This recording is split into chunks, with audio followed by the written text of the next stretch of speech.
Good morning, my dear students. We started this chapter, Hellen Keller, sorry, my mistake, yesterday, and we have finished it half. So I'll just give a small brief so that we can review the last one. So it's a story about Helen Keller, who was born as a healthy child, and his father Arthur and Catherine, but due to the certain illness, she got fever and headache and all, and she survived, but she lost the ability to see and hear. And initially, it was very tough for her, and she got a lucky mascot, we can say. Her name is Miss Annie Mansfield. So she was also from the same place, and she took her into her wing, means she start training her. Okay, now we'll start. Just know what happens next. Miss Sullivan arrived in 1887 and thereafter started living with the Keller family. The same Miss Sullivan, she is not the family member of them, but in 1887 she started living with them, and she was a 20-year-old graduate from Perkins Institute of Blind in Boston. Since it's the same country, US, Alabama, and Boston are the different states. So said 20 years. She was an old graduate, means she had done her graduation from the good institute that is known as Perkins Institute for Blind, a special school for special children. She herself had been blind out once, but for a surgery, her sight had been restored partially. She had the same problem of blindness initially, but later on she got operated and she had small, like partial vision. That is, we say ocule. Okay, one who has lost both the eyes vision, that's known as blind. One who has got a one eyesight little bit, is known as ocule. So she had restored this small partial vision. Miss Sullivan believed that the most important thing to teach Helen was discipline. So, as per her method of teaching, she said it is very important to teach Helen first the discipline about it. So, she took the permission of the family to stay with the Helen for 2 weeks in the nearby cottage. During her training, she took permission from Miss Catherine, okay, and her husband, and she started living in one cottage near to the Keller family. Once alone, she started teaching Helen by pressing letters of different words of her hand. She started teaching her to observe the words so that she can recognize. The first word she taught her, Helen, was a doll, because Helen was a girl, and girls like dolls and all.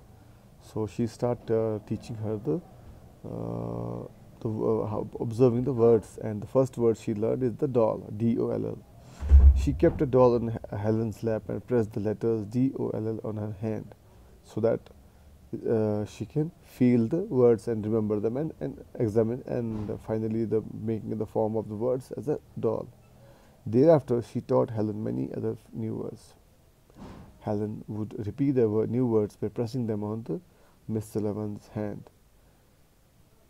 So she was learning the new words, and she was pressing Helen's, means, like example, I will keep a doll in your lap, and there is written D-O-L-L. I will start keeping your hand on the word D, then O, then L, then L. So similarly, you will feel the word doll. So the first letter she learned, it was the doll, and so on. She learned many. One day, Miss Sullivan kept her hand under the water flowing from the water pump and wrote water on her other hand. So now she was totally quite smart enough that she can observe the words and understand the words. So one day she kept Miss Sullivan keep Helen hand into the water and wrote on other side water, W-A-T-E-R. It was now that Helen understood Miss Sullivan was trying to do it. Helen had learned 30 new words. She was very excited, as it was her first step in the world of knowledge. Normally, when you are not trained, when you get a small training, initially you feel excited and everything. So it happens with the same because she was only blind. She was not specially a challenger from the brain. So she started getting excited about knowing the things. In 1896, Helen attended the Cambridge School of Young Ladies, where she got the opportunity to meet many famous and influential people. It said in 1896, after long little more time, Helen attended the Cambridge School of Young Ladies, where she got the opportunity to meet many famous and influential people. Because, see, it's quite evident that when we have special kids, we care them because they're very specially abled. So we care them, and sometimes we organize meetings with the famous people, actresses, actors, and all. Sometimes many things, which gives them the inspiration. So Mark Twain was one of them. So Mark Twain was one of them, one of the influential people. When he became he became friends with her and also introduced her to Henry Rogers. When Henry met Helen, he was so impressed by her determination and talent that he decided to pay for her college education at Redcliffe. Redcliffe is one of the renowned institute of specially able children. So when that Henry Rogers met, he was also an influential guy. When he saw Helen, he got so impressed by her, and he started to pay. He decided that he'll pay the college education for Helen from the University of Redcliffe. Miss Sullivan was her companion at college too. She sat next to the Helen and translated the lectures and text for her. When uh, when we go to attend such kind of events, we have one companion because we are not fully known about the way we have the knowledge, but vision is vision. So we need someone to help us and also to translate us few things which are difficult. So Miss Sullivan was trying to translate the same and so that she can understand. In 1904, at the age of 24, Helen graduated from the Redcliffe. Now Helen has become so smart that in at the age of 24 only she graduated from the Redcliffe University with the help of Miss Sullivan and her future husband, Mr. John Mackey. She wrote her autobiography titled The Story of My Life. Thereafter, she wrote many other books and articles. See the inspiration she is for us. Even though she was only partially, uh, uh, she had a partial vision only, still with the help of Miss Sullivan and her future husband, whose name was Mr. John Mackey, she started writing.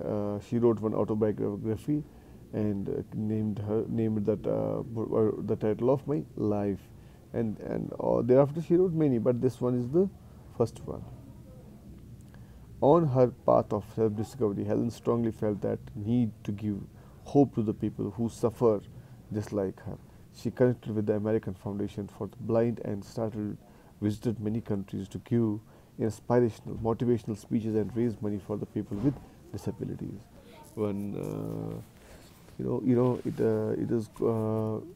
is very special events when we have some special person who has achieved something in life, though having certain difficulties, obstacles, and hindrances in life, and still coming out with flying colors. It becomes an inspiration for the other people who have the same issues and all. So she visited many countries and start giving lectures, moral lectures, inspirational, and many people got inspired from her. And also she was connected to the American Foundation of Blind People and started visiting many countries. In 1964, she was decorated with the Presidential Medal of Freedom award by the President Lyndon Johnson. In 1964, then President awarded her a Medal of Freedom, and she even the people who are totally abled, like me, like you, still have are thriving for this kind of award. But Miss Helen had so much passion, and she was so inspired, and she even was rewarded from that American Foundation. And finally, she got another decoration from the president of that country, that is known as Presidential Medal of Freedom. Helen life is an inspiration for everyone. It teaches us to accept ourselves and others just to where we are, to value the qualities we have, and to do best of our achieve goals. So, my dear students, Helen's life was an inspiration for everyone. It teaches us to accept ourselves with so many defects which we cannot, which some people are born dumb, some people are born little bit limb, or some blind like something. So we must accept it with the grace of the God, and we must try to come, uh, come come up with the new ideas, new colors, so that we become the inspiration for the others. So it is not only for the specially abled people; it is for the everyone. So there, this finishes the chapter, and we have some exercises. As I always, you have to do it as of your own. In case you feel difficulty, you can come up with questions. We can solve this. Like, I will give you small examples. See how do you react when you are unable to tolerate a situation? Put a tick against the statement you agree with and cross against those you don't agree. Stop and calm down. Give yourself some time. It's true. When you are having some arguments with someone, you must stop the argument same time and calm down. Give yourself some time, give yourself a break, and after that you can continue what is the solution. Because when you are angry, you that body, in adrenaline in the body raises, and it holds all your things, the medical term, and you lose control. So sometimes you should not give that chance to that situation. So it's better to stop that argument, calm down, and give yourself a time, so that after that you can continue again with the proper way. I'm giving you the stick. Is it better to raise your voice when you cannot tolerate something? No. Yes. So it is up to you. Like, if someone from your neighborhood is playing guitar or playing some drum beats every day, every night, so you should at least talk to him calmly, or her. If it's not, if things are not getting under control, so it is better always raise voice, so that someone there who can control it, and that's why. And finally, you get the things in a proper way. Talk about it with your parents or good friend. It is good when you have some difficulties, you must talk to your parents or friends, so that, see, when you are thinking over some issue, you get only one idea, because your brain is one. When it is spread over many people, so there is 90% chances that ideas could get better lead.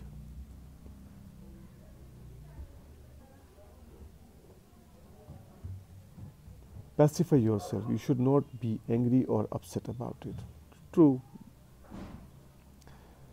So you should think about yourself. First of all, you should put yourself into that shoes, so in somebody's situation. In moral lecture last year, in the first chapter, I have given you many tips. I said it is very easy to blame someone, but it's very hard to put yourself into that situation and do the things in the proper way.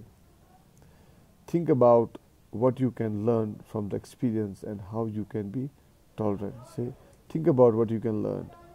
Okay, true again. From the so it is better. Okay, so dear students, this is all about chapter number 7, and we must continue with the other things also now.